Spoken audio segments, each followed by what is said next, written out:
Hi everybody, it's Susan, and I would like to share with you something that I had spent a little bit of time on. I had seen several videos online where people were making their own journals, their own certain kind of writing tablets and diaries of some sort. And I had recently seen a video of Marion making one using a hard-covered book. And I did not have a hard-covered book to play with and tear up and use just the front and back cover and spine to do what I wanted to try. So I decided to make one of my own. So with that said, I had used a 12 by 12 piece of cardboard and eyeballed the size for an 8.5 by 11 folded paper. And what I did was I had scored in 2 spots and really just eyeballed it, totally honest with you guys. And I spent a lot of time painting this. But before I get to the painting, the actual binding here, when I folded the chipboard, I had seen that the binding looked like if I would to open and close it many times it would crack and tear. So I took a nice piece of Bazille cardstock and just molded it in here, and I had cut it to size, and I had adhered that with paper Mod Podge in the blue container, and that worked out really well. That was brown. This is all like a really neutral book. And the colors that I used to paint this was an acrylic paint, which is a copper and a bronze mixed together, and just little bits of gold splattered around and some white in between, which I put the gold on top of it so that it would peek through and kind of give it somewhat of an aged feel, and that was my goal. And the flourish that you see here is a Tim Holtz grunge board, and I had made every single flower that is here. All of these flowers were all handcrafted by me. I really felt I had a desire to make some of my handmade flowers, which I have not for quite a while. So I was making some, and throughout the course of making them, I was figuring what color I was going to use. So some of them are brown cardstock from Bazille, and some of them are just cream colored cardstock, which are spray painted. For example, this one here with chocolate cherries. And a couple of the flowers, such as this one, and this one, and this tiny little one here, is mulberry paper that's sprayed with Heirloom Gold by Perfect Pearl Mist.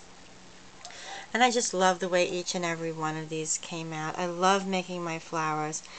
I get really meticulous doing it, and it's time consuming for me. It doesn't take me 2 seconds to just whip them up.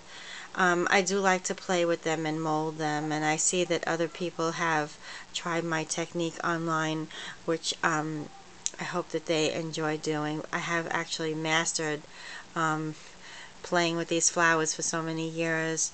And as you can see, I love to cascade my flowers. I'm kind of famous for doing that for quite some time, as well as cascading my feathers, and that's what's beneath this.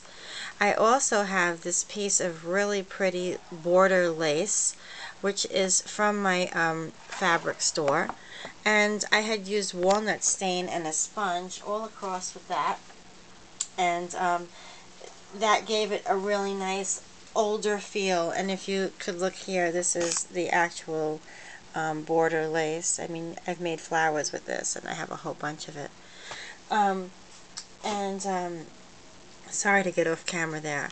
And so yeah, I just like twisted that and adhered it with some hot glue, as well as using some seam binding, which I had made to look vintage, also using the walnut stain, water, and a heat dryer. And I pulled the edges. I have a technique that I like to do by pleating the seam binding, and there's a tutorial video out on how I do that. And just getting to the inside of the book, it's kind of tight because it's really fresh, and I don't have a tripod for this other camera that I'm using. Don't ask me why I used blue cardstock in the center. I guess I had a feeling that it may not come out too nice, so I used blue cardstock, which that's really not too bad because I can probably cover that with something else over time. Maybe some flowered wallpaper. We'll see. And I used cardstock for the pages because my plan was to actually paint on each page or to craft on each page. And the only thing that I screwed this up with, to tell you guys the truth, is when I measured it before I put the papers in, it was perfect. But then when I put it in, it kind of sticks out on the end. So I'm not worried about it that much. I can actually trim that off to be even, or make some kind of a book closure. Or when I adhere the inside of it, I used hot glue because I didn't have any other kind of stronger strength glue to hold this, which it holds pretty well. I can always heat up the glue and remove the paper and put something else in there. I hope you can see that. It stayed pretty good, but how I got these pages together was I poked some holes in there. I don't know if you can see that or not. It may look a little sloppy, but once I'm crafting you won't see it. And I sewed the pages together, and you can see there's some glimmer mist from spraying that I wasn't careful.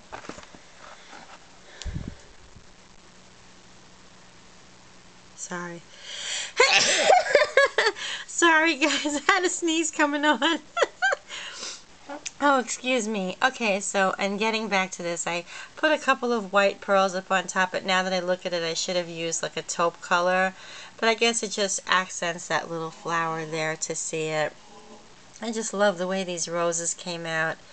And that's really it. This was time consuming with the paint process, and even though that it was, I found it really therapeutic just to make this cardboard cover, and I really like it because I'm going to just lay this down so I can show you.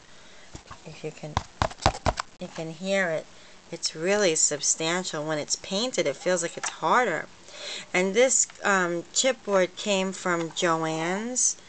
A while back I had purchased, I think it was like 25 sheets for $5.99. I have to have this paper about, I don't know, 2 years, the chipboard. I don't have much of it left, but I do have some. So, yeah, I just love the way this came out. I love cascading the flowers, and I keep saying I love. I have to stop doing that. Anyway, I hope you like this project. It's a little bit different than what I've been doing, which was my goal, because I've been mainly making all of my projects using wild orchid craft flowers, and this one time I really wanted to make some of my own flowers and design something new and different. So, also to share with you, I have over 1,600 subscribers, everybody. That means I have to do another giveaway. So stay tuned, and I really want to put something together for 1,600, and if I reach 2,000, it's going to be a really awesome giveaway, I promise, guys. So, okay, I hope everybody is well and feeling good today. And please comment and check out my blog at suziecrafter10.blogspot.com. I really appreciate all the comments in advance, everybody, and thank you so very much. Have a great week. Bye.